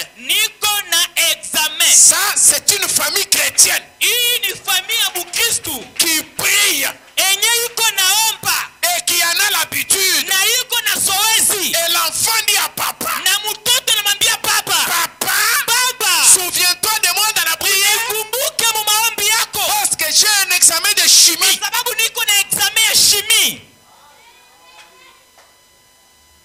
Ou quoi que ce soit d'autre. Alors, vous les pères et les mères aussi, quand vous priez, dites, ça c'est la conduite, mes amis. Vous savez, on peut vous traiter de magicien. Voici notre magie. Ça c'est une conduite, retenez ça. Ça c'est papa qui dit, oh Dieu, oh Mungu, bénis Jean et Marie dans leur examen aujourd'hui. Bariki Jean na Marie mu examen yabo ya leo. Branham dit, dites. Branham nasema sema hivi. Ça c'est la bouche de Dieu. Hii ni kinywa ya Mungu. Il dit, dites. Anasema sema hivi. Oh Dieu, oh Mungu, bénis Jean et Marie dans leur examen aujourd'hui. Bariki Jean na Marie mu examen yabo ya leo. Frère Branham dit, laissez-moi vous dire que cela changera les cours de chant. Incontournable. Nous n'avons pas de sorcellerie ni de fétiche. Nous n'avons pas de numéro de magie. Voici les numéros que nous avons à comprendre. Frère Branham dit, cette prière-là changera les cours de choses. Moi je dis amen. Dites aussi amen.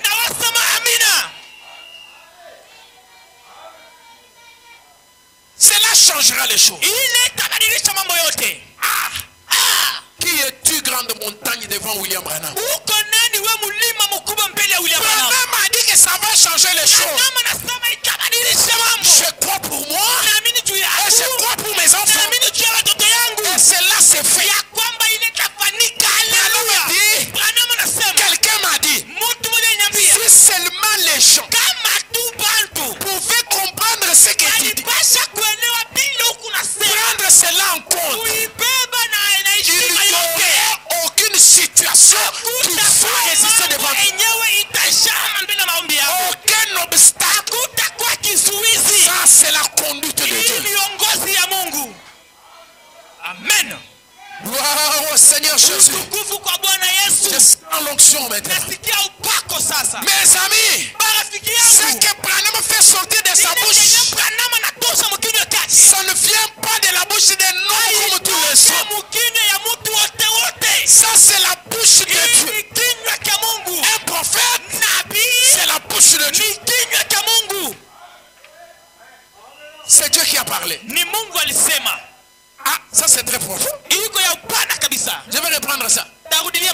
Laissez-moi vous dire que cela changerait le cours des choses. Tu vas arrêter de te plaindre. Oh, mes enfants ne sont pas intelligents à l'école. Oh, mes enfants ne réussissent pas. Ils vont réussir. Si tu fais ça, ils vont réussir. Je dis bien qu'ils vont réussir. Et même ils vont voir ça. Donc la prière, elle est formidable. Et vous devez les encourager à lire. À travailler à la maison. Être honnête. Être correct. Et placer la chose correcte devant eux. Branham relate l'histoire, une histoire. C'est peut-être par là que je vais travailler. Ou je vais ajouter une ou deux citations. Il dit qu'il y avait un jour dans une ville 5 garçons d'une famille. Nés dans une même maison par un même père et une même mère. Et quand l'aîné a grandi, il a choisi d'aller dans la marine. Un soldat de la marine, donc. Voilà. Il est allé dans la marine. Quand le deuxième a grandi, il est allé aussi dans la marine. Pour être un capitaine de bateau. Jusqu'à ce que tous les 5 étaient partis dans la marine. C'était leur choix. Mais ça devenait étrange. Comment le premier est allé dans la marine? Le deuxième dans la marine. Le troisième dans la marine. Le quatrième, le cinquième. Tous dans la marine. Qu'est-ce qui est arrivé? Et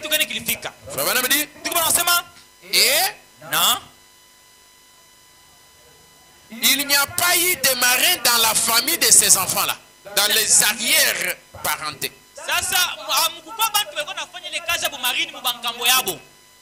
Pour dire que non, cela s'est transmis. La maman et le papa n'avaient pas à comprendre pourquoi les gens, ces jeunes garçons, chacun d'eux avait tenu à aller dans la marine. Je suis en train de lire dans le prophète Élisée, prêché le 2 octobre 56. Au paragraphe 16. Le prophète dit, les parents ne comprenaient pas pourquoi ça. Et ces jeunes garçons, chacun d'eux avait tenu à aller dans la marine. On a fait une enquête minutieuse. Et on a fini par découvrir que dans la chambre à coucher de ces jeunes garçons, là où eux tous avaient grandi, dans leur chambre à coucher, il y avait une grande et belle photo qui était suspendue là.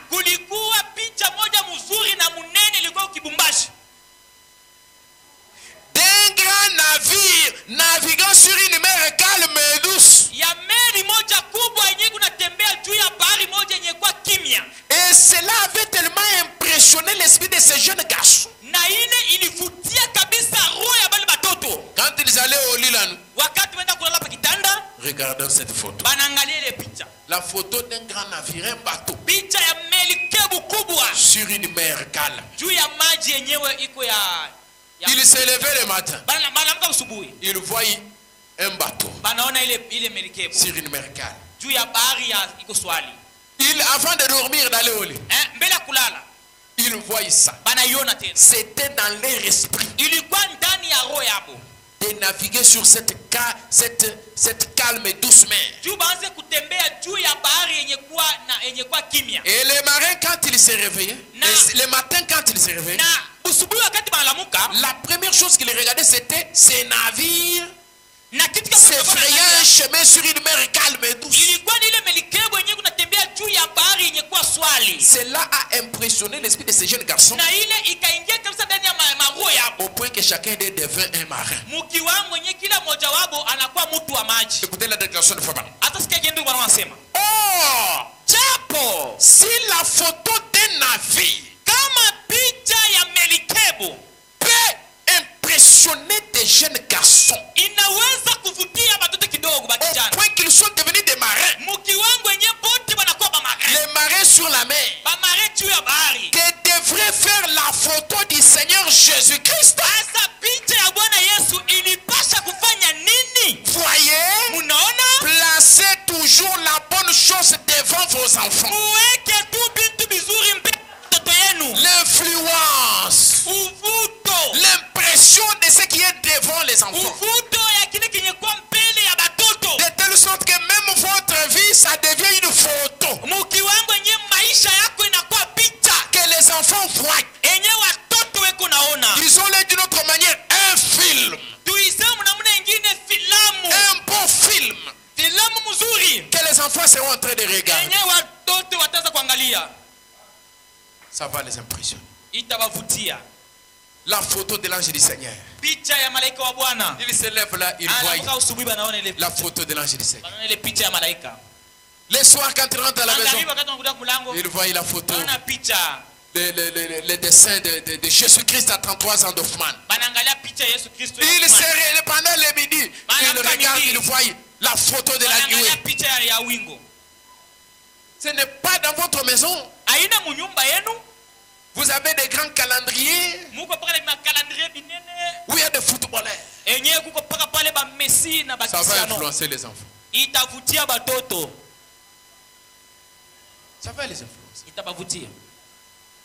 Des boxeurs, des catcheurs, ou un mur sans photo, rien.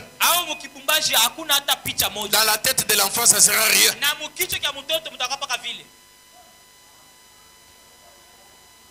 Vous êtes avec moi. Donc vous êtes dans une maison, vous entrez dans la maison d'un frère du message. Rien. Rien. Voilà. Dieu te bénisse. Toujours fatu béton. C'est ce qui va influencer l'enfant. Où est-ce que vous menez les enfants? Élevez un enfant dans la voie qu'il doit suivre. Élevez-les, enseignez-les correctement. Certainement, il ne s'en éloignera pas. Maintenant, certains vont me poser la question parce que parlons de la famille. Est-ce qu'une femme peut travailler? Une femme peut travailler. Voici la réponse de Frère Branham.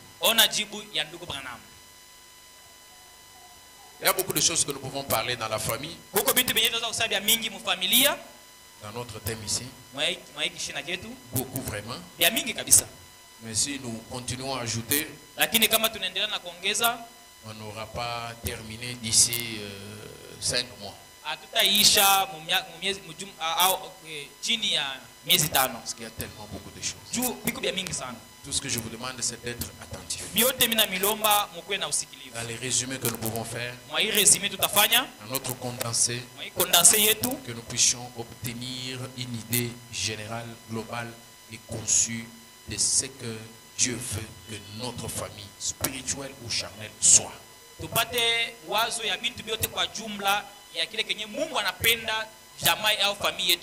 Quelles sont les réponses sur les Hébreux, troisième partie? 6 octobre 57. Le 6 octobre 1957. Point 771. Je pourrais amener les femmes, si je devrais le faire, à partir de mon bureau, par douzaine de femmes décentes. nilipenda kupeleka banamuke kama inawezekana mu bureau yangu balikuwa ba mingi. Je ne dis pas que toutes les femmes ne devraient pas quelquefois travailler. Mie sisema kusema banamuke bengine banaweza saa zingine kutumika. Elles ont peut-être un mari malade. Saa zingine bwana yake iko malari ou autre chose. Au bitu bya vile. Mais il faut qu'elle travaille. Lakini inamulomba tu atumike. Ah voilà, inamulomba. Tenez vous bénisse maman. Comprenez parce que vous êtes prédicateur. Donc il faut qu'elle travaille. Inamulomba tu atumike. Mais si cela n'est pas un impératif pour elle, lakini kama ile haina kitu kenye kinamshurutisha kabisa, elle ne devrait pas le faire. Hawezi kuifanya. Pourquoi? Juu ya nini? Leur place, fashi yabo, c'est à la maison, ni munyumba, leur petit château, na mkaka nyumba kabo kaloko. C'est ça le travail de la femme. Njo kazi ya mwanamke.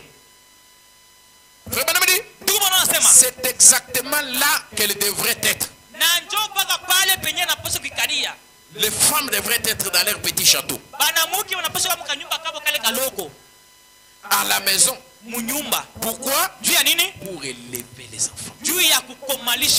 C'est pourquoi Frère Branham rentre plus loin pour dire les genres de femmes que vous choisissez, vous hommes, montre quel genre d'idée vous avez sur ce que sera votre foyer. Si vous choisissez une reine de beauté, ça montre ce que vous pensez dans votre tête. Et c'est ce que vous êtes. Une femme qui aime allonger les ongles, qui ne cherche pas à, qui n'a pas une vision pour les enfants, qui ne reste pas à la maison. Elle va sortir, marcher d'ici, de là. Elle a toujours, depuis que tu l'as épousée, toujours avec les numéros de ses anciens amis garçons de l'école.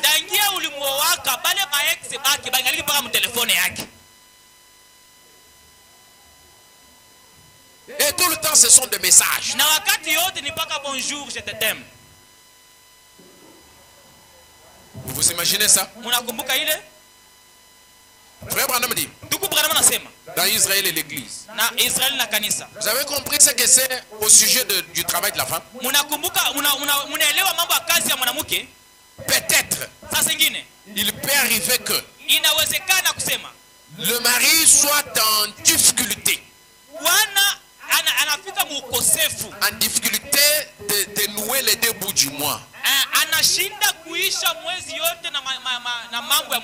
C'est-à-dire il ne peut pas payer le loyer correctement,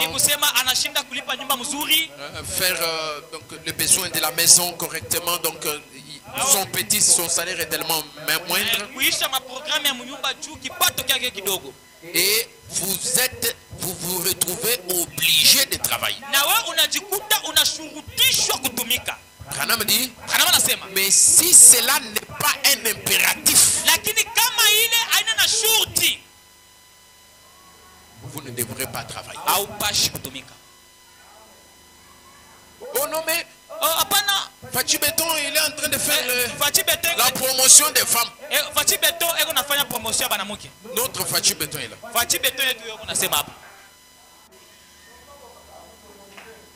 Est-ce que vous me comprenez? Nous respectons ce que Branham dit. Nous pouvons être en train de vivre dans un environnement où il existe un système de parité, où certaines choses, mais qui ne s'accordent pas avec la parole. Notre modèle sera la parole. Parce que nous vivons dans notre propre monde. Et dans ce monde-là, il y a nos propres lois. C'est ce que Branham dit qui fait loi dans notre monde. Nous retenons ce que Branham dit. Branham dit, si ce n'est pas un impératif pour une femme de travailler, elle ne doit pas travailler.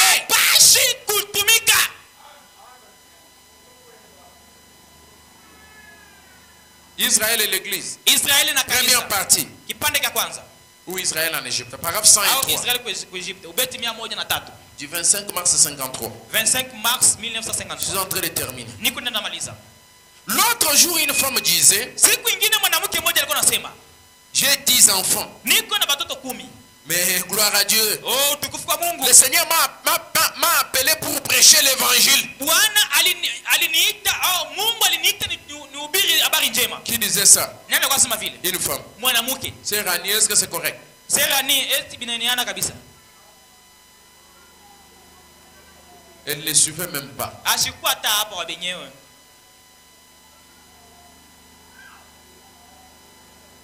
Je fais aussi de la psychologie. Hein. Inabidi kuwa na psychologie. Je peux voir quelqu'un comme ça. Naweza kuona mtu Il hivi. me regarde comme ça, mais je sais qu'il ne me suit pas. Il est Ninajua ailleurs. kusema shina hapa. Est-ce que tu as compris ce que j'ai dit? Est-ce que unasikia tu betu unasema hapa? Vous voyez, j'ai raison. Unaona? J'avais un professeur un papa maître. Nilikuwa na baba moja alikuwa maître. Quelqu'un qui avait fait la psychologie de l'enfant.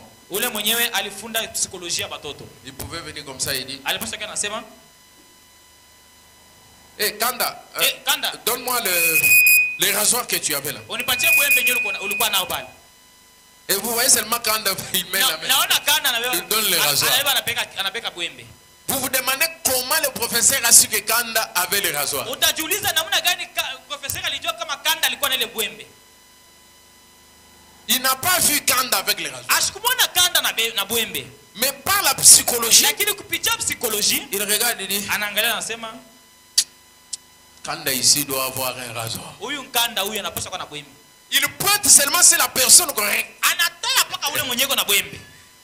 Et c'est comme ça qu'il faisait. Ndio vile alikuwa anafanya. Alors, si c'était William Branham, Sasa kama ilikuwa ni William Branham, lui, il fait le discernement yeye messianique. Yeye kunafanya ufafanuzi ya kimasia. Mais quelquefois, il nous arrive, nous, d'avoir quelques crises de psychologie.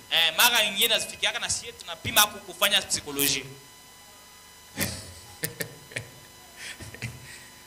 Est-ce que c'est correct pour ceux qui ont suivi? Est-ce que c'est correct?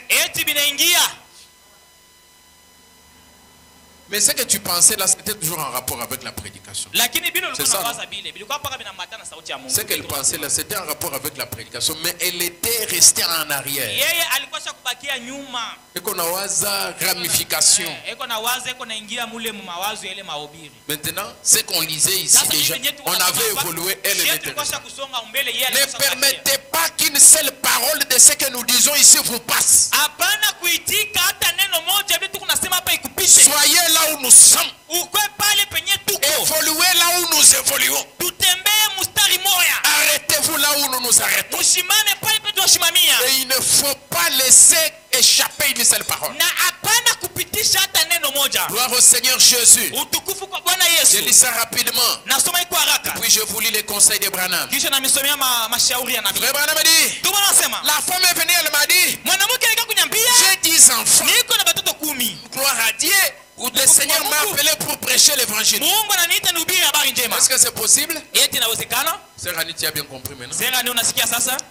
Alléluia! Alléluia! Je m'en vais prêcher l'évangile. Frère Branham dit, le Seigneur n'a rien fait de tel. Le Seigneur n'a jamais fait cela et ne le fera jamais. Parce qu'il a dit qu'il ne le ferait pas. Et bien, oh là là! C'est ce qu'elle pensait. Oui, monsieur. Dieu lui a donné 10 enfants à élever. C'est ce qu'elle était supposée faire. Très bien. Mais ce qu'il y a, c'est qu'ils sont complètement tombés dans l'enthousiasme. Frère Branham nous donne un conseil. Dans le message Israël et l'église toujours, troisième partie. Oui, Israël à la mer rouge, deuxième partie. Paragraphe 212. Je crois que Dieu va remplir cette église du Saint-Esprit. C'est déjà la dernière citation. Frère Branham dit, tuko banasema je crois que Dieu va remplir cette église du Saint-Esprit. naamini kusema Mungu atajaza kanisa na Roho Mtakatifu Jusqu'à ce que vous entendiez un cri mpaka penye utasikia lalamiko qui montera de cette ville de Jeffersonville. yenyewe itatoka pa imuji ya Lubumbashi. J'attends et je prie nuit et jour. Niko na chunga na niko naomba usiku na mchana, Attendant simplement mukuchunga tu ce moment crucial. ile wakati ile. Continuez à jeûner. Muendelee na kufunga, Continuez à prier. muendelee na kuomba, Rassemblez les enfants. mukusanishe watoto, Débarrassez-vous de tout ce qui est péché dans votre maison. wachane na kile kyote kinyekuwa zambi munyumba yako. Comme disait Jacob. Sa vile Yakobo alikuwa anasema, Enlevez vos boucles d'oreilles mutoshe mabinti yenu kumasikio et lavez vos vêtements. na musafishe manguo yenu, Préparez-vous. mujitayarishe. Oh, j'entends le bruit d'une pluie abondante. Oh, mimi niko nasikia makelele ya mvula kubwa. Frère Branham dit, Ndiko banasema rassemblez vos enfants. mukusanishe watoto yenu, Continuez à prier. muendelee na maombi, Continuez à jeûner. muendelee na kufunga vyakula. Parce qu'il y a une pluie abondante qui avance. Juu kuko mvua kubwa iko na La chofa. pluie, c'est la bénédiction. Mvua ni baraka, Elle est en train d'avancer. iko na kuja. Pour que cette bénédiction vienne, Juu ile baraka ikuje, elle doit vous trouver Il dans a- une famille qui prie. inapasha kumikuta mufamilia iko naomba. C'est par là que nous chantons les cantiques. Ndio pale tunaimbaka mwimbo, Mettez-vous debout pendant que nous les chantons. musimame wakati tuko naimba, N'oubliez pas la prière en famille. mushisabu maombi. Jésus familia. veut vous trouver là. Yesu anapenda kumikuta Il pale, va s'occuper de vous. atanishughulikia. N'oubliez pas la prière en famille. Mushisabu maombi mufamilia. Jésus veut vous trouver dans une famille qui prie. Yesu anapenda kukukuta mufamilia iko naomba, Une famille qui a une atmosphère céleste. familia iko na dalili ya mbingu. Il veut vous trouver là. Anapenda kukukuta mule, Il vous bénira là. atakubariki mule. La bénédiction viendra vous trouver là. Baraka itakuja kukukuta pale, Dans une famille bénie. mufamilia yenye kubarikiwa, Dans une famille spirituelle. familia ya kiroho, Une famille qui aime les choses de Dieu. familia yenye kupenda mambo ya Mungu. Créez cette atmosphère. Muumbe ile dalili, La bénédiction viendra. baraka itakuja. Si votre famille Kama familia yako est démembrée, détruite, iko ya kuharibika, chacun pour soi, Dieu pour tous, kila mtu yuko mu mambo yake, Dieu ne vous bénira pas. Mungu hatamibariki. La bénédiction vient Baraka iko nakuja lorsque vous avez réussi wakati yenye uliweza à garder votre famille dans l'ordre. kuchunga familia yako mutaratibu. Dieu suivra ça. Mungu atafata Le ile, Saint-Esprit suivra Roho ça. Mtakatifu itafata Il vile, viendra là où il y a l'ordre. atakuja pale penye kwa utaratibu, Et sa bénédiction entrera dans votre foyer. na familia na baraka yake itaingia mu familia Et yenu, les gens vont dire, vous êtes heureux. na watu watasema muko baheri, Les gens vont vous envier. bantu batabitamania, Les gens vont dire, mais ces gens de Branham, bantu watasema bantu ba Abraham qu'est-ce qu'ils ont fait? balifanya nini? Ils ont des fétiches ou quoi? Beko na madawa ni Ce n'est nini? pas des fétiches. Haina madawa, Mais c'est l'ordre dans la famille. lakini ni kanuni ndani ya familia, Le respect de sa parole. heshima ya neno ya Mungu, Le paiement des dîmes et des offrandes. kulipa machekumi na masadaka, L'honneur que vous faites à la parole de Dieu, au message que vous avez. sifa yenye muko nafanyishia neno ya Mungu muujumbe, na Ça va attirer la bénédiction de soi-même. itakokota mabaraka yo yenyewe. Branham dit, Branham anasema tant qu'Israël était en dehors de sa patrie, wakati yenye Israeli ilikuwa nje ya nchi yayo, la bénédiction ne pouvait pas venir. baraka ikupasha kuja, Mais c'est quand Israël lakini est ni entré dans sa wakati patrie yenyewe Israeli iliingia mu nchi yake, qu'Israël a été béni. yenyewe Israeli ilibarikiwa. Qu'Israël a été visité. Israeli Mungu alimutembelea. Branham dit, Branham anasema revenez à la parole. murudilie kuneno, Revenez à la parole. murudilie kuneno. Quand vous revenez à la parole, Wakati mnarudilia la kuneno, bénédiction baraka va vous suivre. itamifata. N'oubliez pas la prière en famille. Jésus veut vous trouver là où il va s'occuper de vous.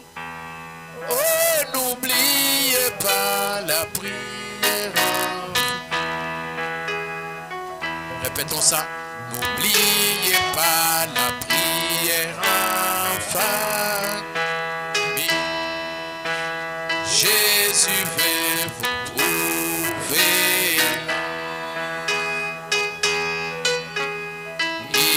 s'occuper de vous. Oh, n'oubliez pas la prière enfant. Oh, n'oubliez pas la prière enfant. Oh, Jésus veut vous trouver.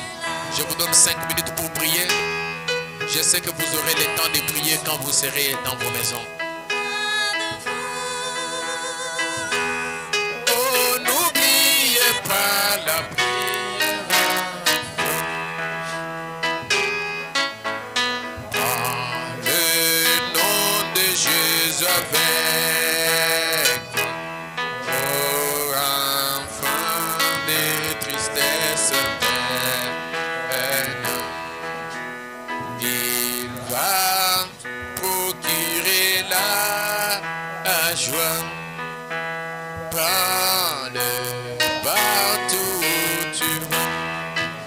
Oh, précieux nom, non si doux, espoir de la terre, joie du ciel, précieux nom, non si doux, espoir de la terre, joie du ciel.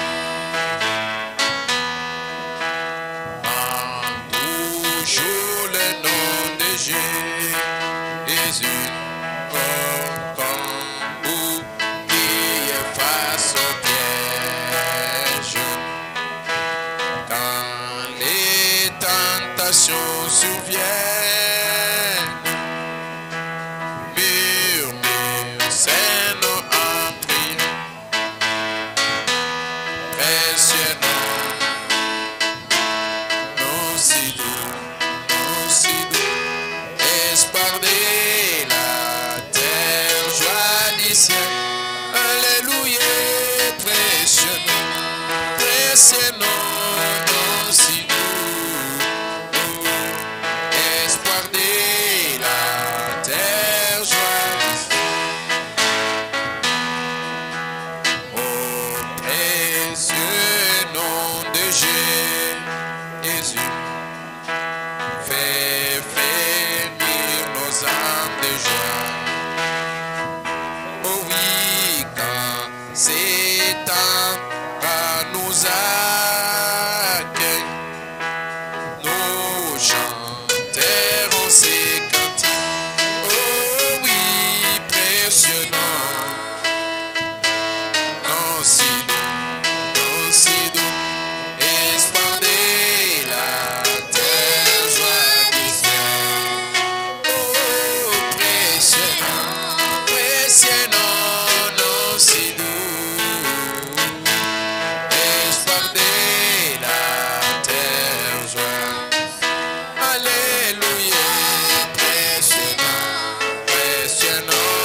non si doux, espoir de la terre, joie du ciel.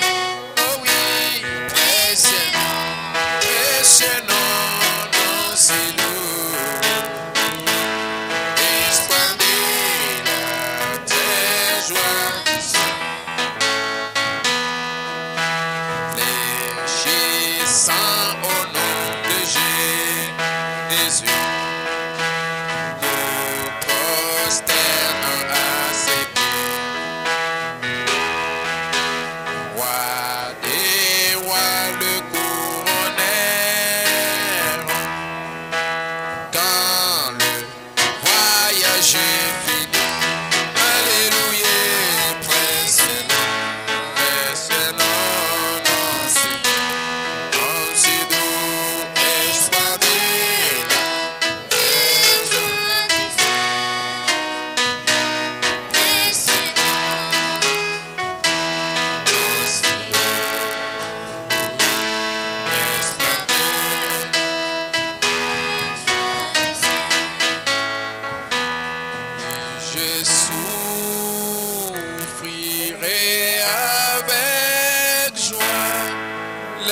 laisse-moi marcher avec toi, auprès de toi.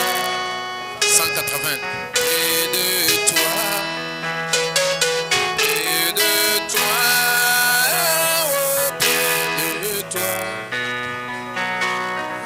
je sourirai avec joie.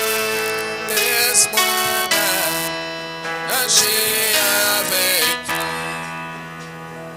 Toi, ma portion éternelle, plus qu'un ami pour la vie. 180. Pendant mon pèlerinage, laisse-moi marcher avec toi, auprès de toi, oui, près de toi, près de toi, auprès de toi. Pendant mon pèlerinage, laisse-moi marcher avec toi. Écoutez.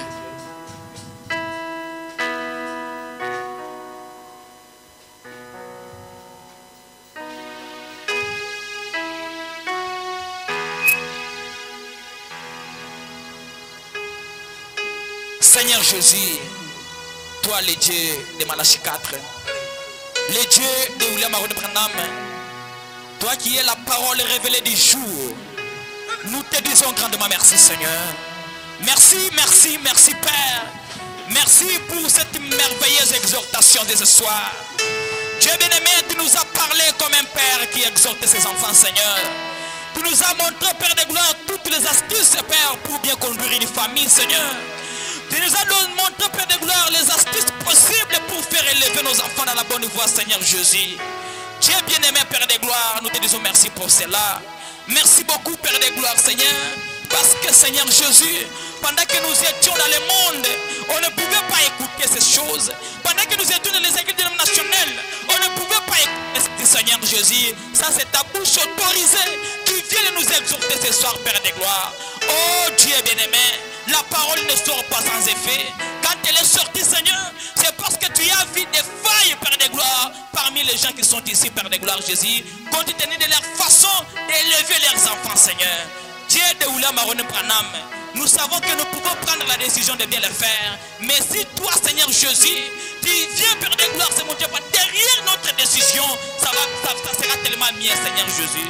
Oh Dieu bien-aimé, j'ai béni chaque famille qui est ici. Oh Dieu Tout-Puissant, chaque famille qui a des enfants, des filles, des garçons, des petits-enfants, Seigneur, je les bénis au nom de Jésus-Christ, Père. Qu'ils puissent avoir, Père de gloire, Jésus, la bonne manière, Jésus, de faire élever leurs enfants et qu'ils soient des mamans exemplaires, qu'ils soient, mon Dieu, qu'ils soient des pères exemplaires, Seigneur, mon Dieu, m'aura pour leurs enfants. Oh Dieu bien-aimé, bénis aussi les enfants qui grandissent dans nos familles, Père de gloire, qu'ils ne puissent pas avoir de mauvaises influences, Père de gloire, Jésus, qu'ils soient toujours dans ta parole, Seigneur, qu'ils ne s'écartent pas, Seigneur Jésus, Père, parce que le monde que nous vivons aujourd'hui, avec l'allure où vont les choses aujourd'hui, Père de gloire, les enfants se corrompent partout, mais nous ne voulons pas que nos enfants, Seigneur, se retrouvent dans cette corruption-là, Seigneur, que nos enfants se retrouvent, mon Dieu, Père de gloire, dans cette confusion de ce monde, Père. Nous voulons qu'ils soient grandis dans la parole, nous voulons qu'ils soient, mon Dieu, Père de gloire, dans les jours à venir, tes serviteurs et tes servantes, Seigneur. Oh Dieu bien-aimé, j'ai béni mon frère qui est venu écouter cette parole. J'ai béni notre pasteur, Seigneur mon Dieu, mon roi, qui s'est poumonné pour bien nous enseigner cette parole. Bénis les richement, Père de gloire. Bénis aussi sa famille. Bénis son épouse, bénis ses enfants, oh Dieu Tout-Puissant. Nous nous abandonnons aussi à toi, Père de gloire. Nous bénissons notre chemin de retour. Sois avec chaque personne ici qui a besoin de toi, qui a besoin de te voir dans ses activités, qui a besoin de te voir dans ses projets. Que toi, le Dieu de Malachie 4, puisse entrer dans ses projets, dans ses activités, pour les faire fleurir au nom de Jésus-Christ, Père. Oh Dieu bien-aimé, nous bénissons aussi tous les chauffeurs, tous les taxi-motos, mon Dieu, mon roi. Nous les épargnons contre les accidents. Oh Dieu bien-aimé, nous les épargnons contre les intempéries, Père cette ville de Lumbashi. Nous bénissons aussi, Père des gloires, Seigneur, mon Dieu, mon roi, tous les services qui vont se passer lors de la campagne chez Pasteur Billy. Oh Dieu bien-aimé, sois aussi avec Père des gloires, que tu puisses bénir cette église-là, Bethléem Tabernacle, qu'il puisse y avoir des grandes foules, qu'il y ait des grandes manifestations, qu'il y ait les guérisons des malades, Père. Nous nous abandonnons aussi à toi, Père. Si tu permets encore que nous nous retrouvions encore demain dans les mêmes heures, ça sera pour ta gloire. Nous t'avons aussi demandé par la foi, au nom de Jésus-Christ. Amen.